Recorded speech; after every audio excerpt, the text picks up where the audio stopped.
So we all have these voices in our head. We like to not listen to them. The one that comforts us and keeps us nice and warm and cuddly and gives us cookies and milk at nighttime and shit. We like that voice.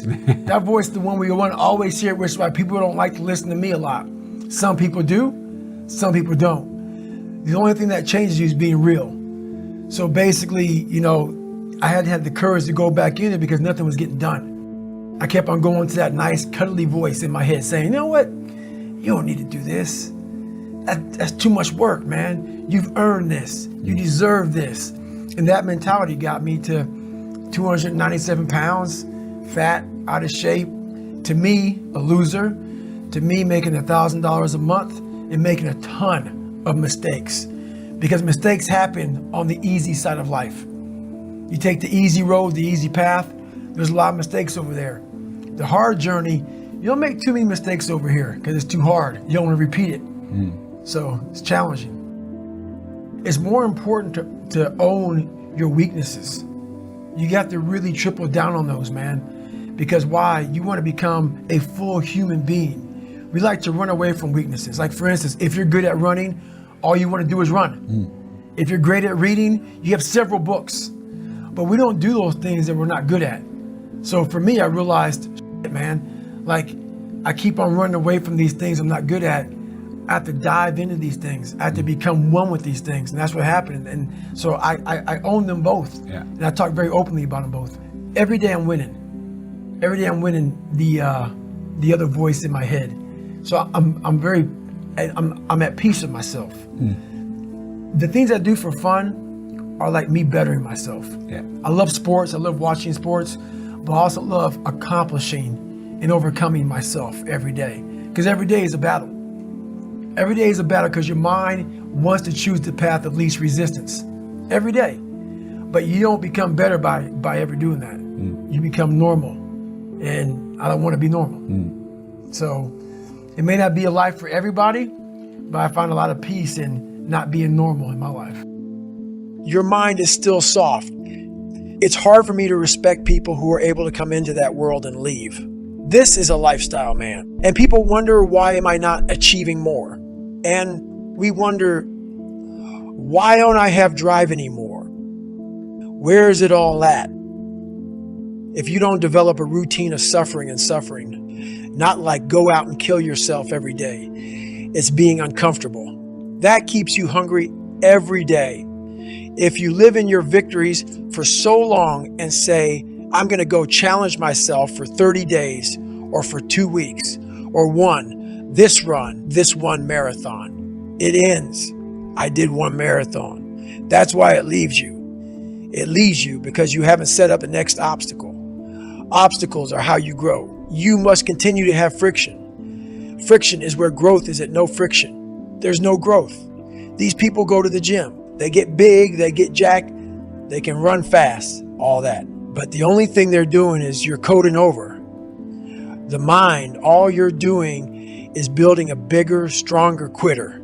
Your mind hasn't gotten any stronger because you haven't gone back in there and dealt with it. So the second adversity comes like, my God, I'm so getting fit. What's wrong? Your mind is still soft. You cannot live in that normal mindset. You must be your best on your worst day. And how you do that is you cannot think of a normal mindset. Can I have a normal mindset? And I'll never forget. I found such peace and beauty, and I got there. I was the worst pain in my life. And I got down, and my ex-wife pulled the car up on this little lawn. And I got in the back of it, and I got up the stairs.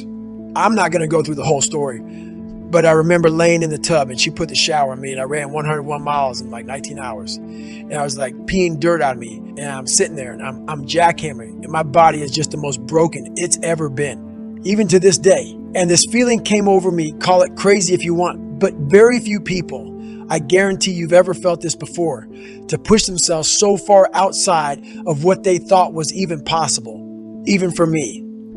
I laid in that tub and I didn't want it to go away. I had drained myself of every bit of strength, energy I had. It was the best feeling I had in my life. All that pain. It was confirmation that I had gone through a crucible and I had figured out another level of David Goggins. a level that I thought was humanly impossible for anybody to do. When I was at mile 70 and pissed all over myself and had 30 more miles to go and I was damn near dead, and I was able to go 31 more miles. In that process of the next 31 more miles, I found out more about myself in that 31 miles than ever had in my entire life. The conversations, the mental blocks, the roadblocks, everything horrible. It was just feeding at me like light speed, get thee out of here, man. Like I was able to figure out different tactics. And when I finally got done with that and I laid in that tub and it was over the feeling of, my God, man, you just really discovered a whole new world, a whole new part of the brain that guaranteed very few people have. So it's a feeling I can't even describe. You learn from people who are willing to tell you, this is where I started from. This is how much I fell on my ass. This is how bad I used to really be. I still have those moments because why? You're human. We're all jacked up, man. And that's what makes my story relatable. I'm willing to let you in to see I'm decently successful now, but I didn't come out like this, man. That's the story. Is you have to give people just a little bit of hope. There's no hope when they didn't see greatness in you everywhere. You have to be able to get yourself down to a level of check it out, man. There's hope for you. That's all I'm trying to give you, just a little bit. I think pushing yourself physically is the number one factor of life. That is the true spot where you can really dive deep into. Life's about self-discipline. It is about self-discipline. We tend to do the things that are easy. And that is it builds no mental toughness. It builds no mental hardening. It builds nothing. When you work out, working out is where you can build that the fastest. Because it's a constant, it gives you instant feedback. Yeah, you may not lose the weight you want to real fast, but the discipline it takes, it transfers over to all aspects of your life. It's not, people don't, man, why are you always working out? Stop looking at it that way. This is the foundation of life. The first thing you see is your reflection. If you don't like what you see in the morning, you lost the war already. It's not about even liking what you see. It's about looking in the mirror and you may start, man, I feel different. That reflection is not everything. It's a feeling you're supposed to get. In life, once you leave your house, the war begins. In your house, you have some control. And that reflection in that mirror, you have to control that reflection in the mirror. That's how you start your day. If you leave your house feeling like, okay, I can fight. I've established the mentality to fight. And that all that comes from working out. It's not just from, you can't find that in the office. Our culture has become hooked on the quick fix, the life hack efficiency.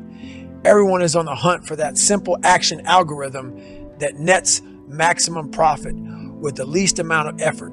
There's no denying this attitude may get you some of the trappings of success if you're lucky, but it will not lead to a callous mind or self-mastery. If you want to master the mind and remove your governor, you'll have to become addicted to hard work, because passion and obsession, even talent, are only useful tools if you have the work ethic to back them up. My work ethic is the single most important factor in all of my accomplishments. Everything else is secondary. And when it comes to hard work, whether in the gym or on the job, the 40 rule applies. To me, a 40-hour work week is a 40% effort. It may be satisfactory, but that's another word for mediocrity. Don't settle for a 40-hour work week. There are 168 hours in a week.